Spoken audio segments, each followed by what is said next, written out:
Newly awarded for Kit Guru, this case is the Riotoro CR1088 Prism. It's got 3 main party tricks. The first is the RGB lighting. You can currently see cycling under its own power up the front. The second is that it's small. It is actually an 80x case, but it's less than 400mm sort of length and height, and it's a conventional case's width, although there's a bit of fudging going on with their numbers there.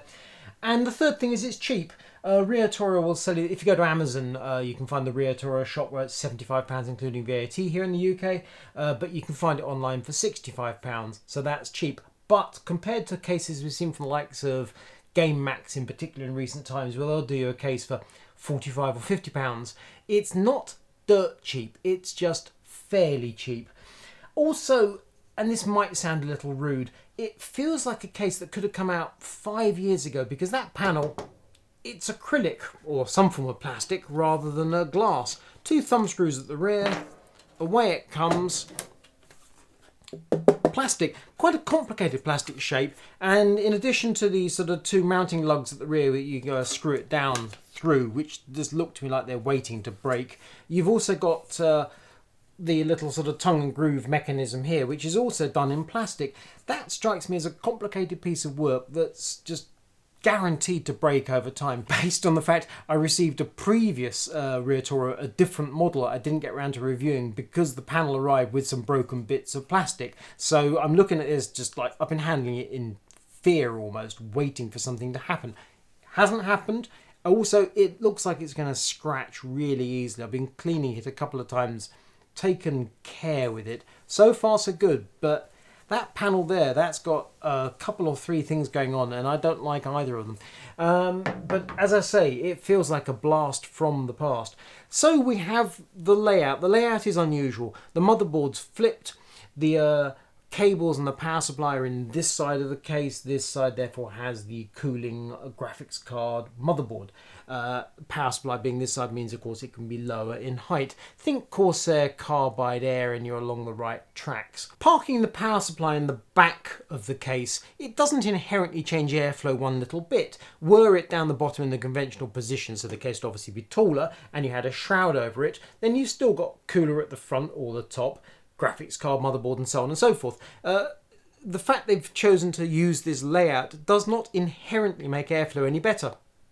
Also, you get one 120mm fan as stock in the front, which I've removed because I've put a 240mm fractal cooler in the front, and I've used the fans and the fractal in the front section. And the funny thing is, the user guide actually refers to the fact this case supports 120mm liquid coolers, not 240. The 240mm cooler goes in, it is tight, but the point is there are mounts in the front for the 240 or the 2x120s. So it's not that I've forced in a cooler that shouldn't go, it's that the user guide is just wrong. I struggle with the website and the user guide. There's sort of factual questions left. I mean, for example, the width of the case is listed at 220mm, but actually it's 230. This is 220. Allow for that, it's 230. And let's face it, if you're putting it in, say, an alcove that's 220mm wide, not there's any reason why you would, it ain't going to go with that side panel on. So the true number is 230. That's annoying, but it's really trivial. Saying that the case supports a 120mm liquid cooler when it actually supports a 240 I find peculiar. I would much prefer it slightly larger and supported a 240 with ease, but no, it's a 120 according to the book, and actually it's a 240. That I find peculiar. But there's other stuff, for example the drive bays. Let's just turn the case around to show you what I'm talking about. Oh, that's the back panel, by the way. It's got a magnetic dust filter on it, which sits between some little sort of raised lugs, so that yeah, goes in very neatly, actually. Couple of thumb screws there, not captive, 2 more. And if we swing this around, and get the fan out of the way, and you'll see we've got our Seasonic fanless power supply, we've got a drive sort of arrangement, we've got a bunch of cables. So all the clutter is being kept out, or most of the clutter is being kept out of the way. Now the drive caddies are significant because we've got essentially, let's just take these thumb screws out, and they are proper thumb screws, you don't have to use a screwdriver to remove them.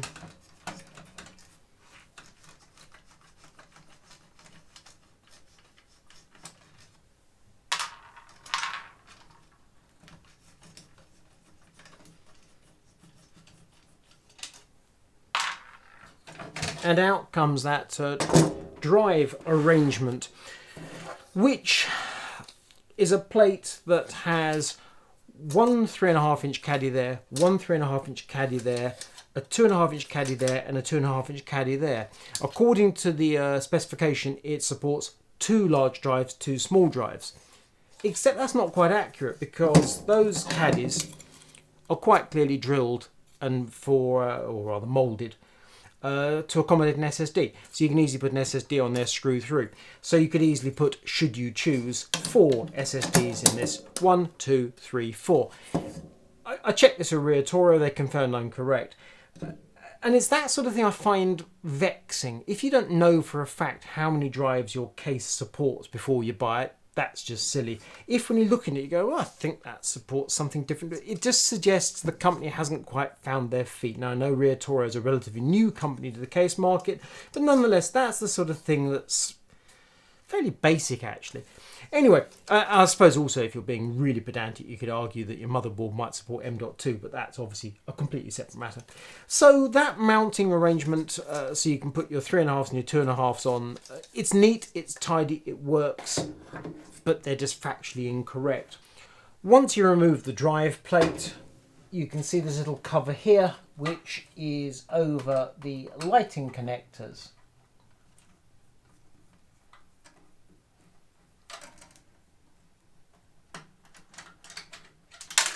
Screw down the bottom somewhere.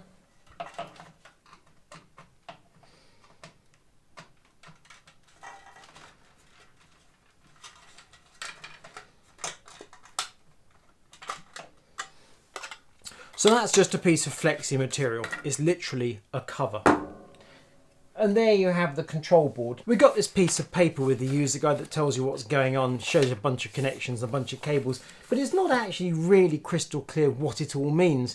But the gist of it is, having played with it for a certain amount of time, is you've actually got 4 lighting connectors on that panel.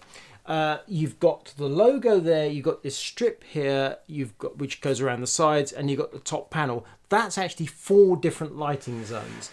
And the cables feed through and they connect to that, and then the button on the top here.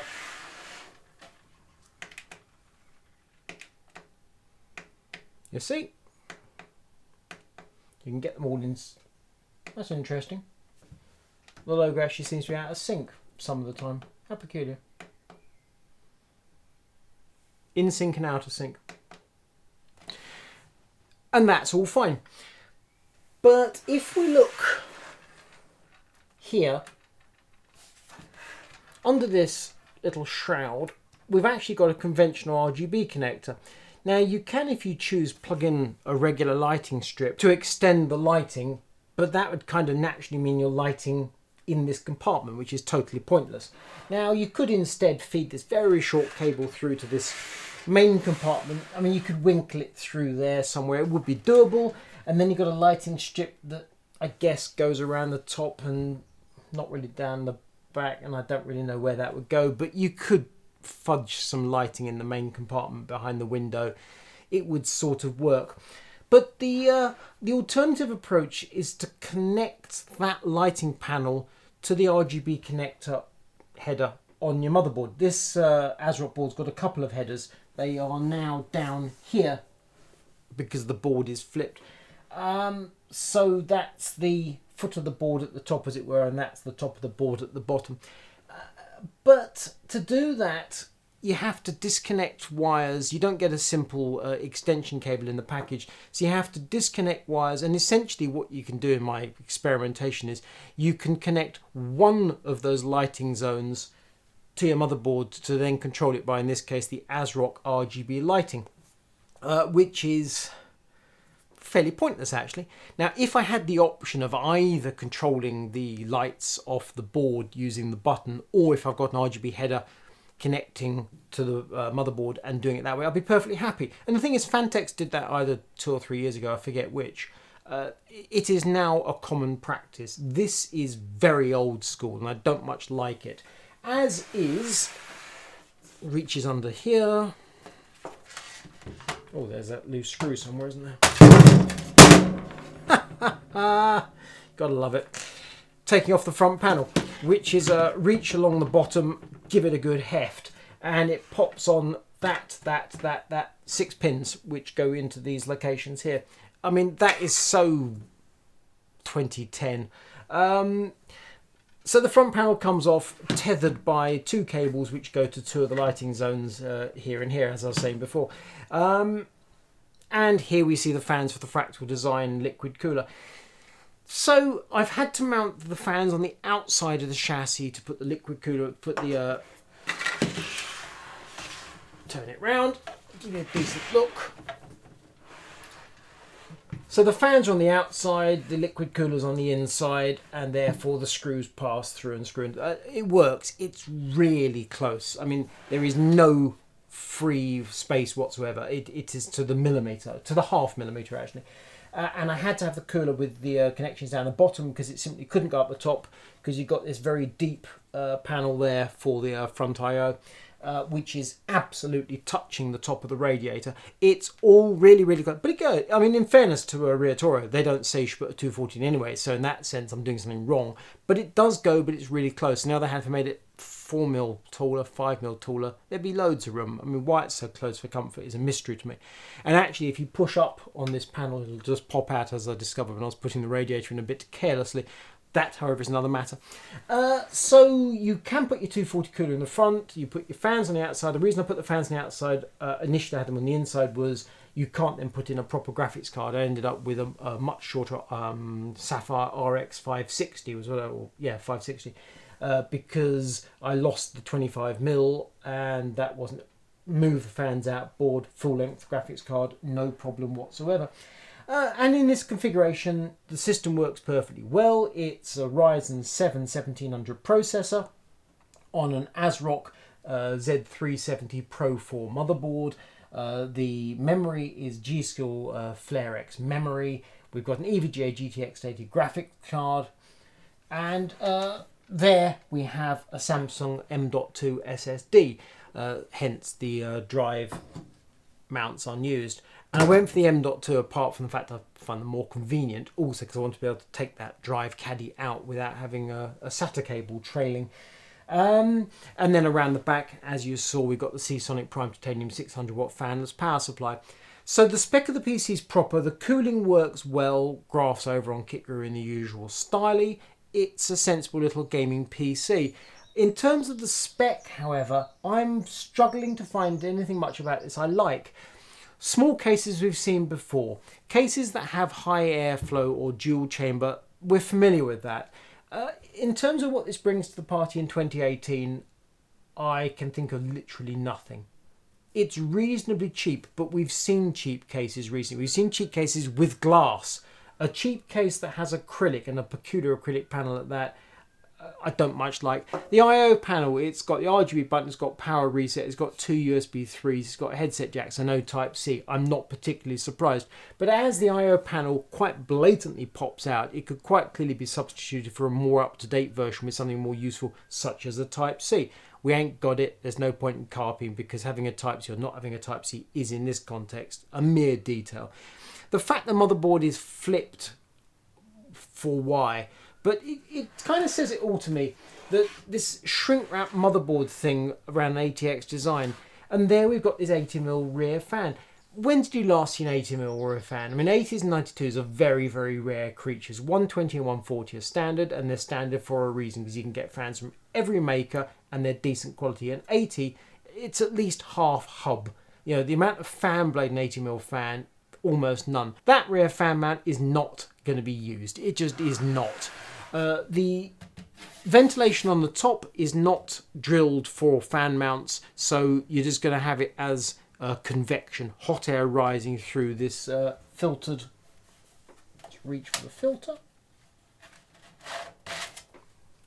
Filtered, well, I was going to say mesh. And that just allows air just to rise through the top. There are no holes for a fan, so it's just relying on convection and hot air rising.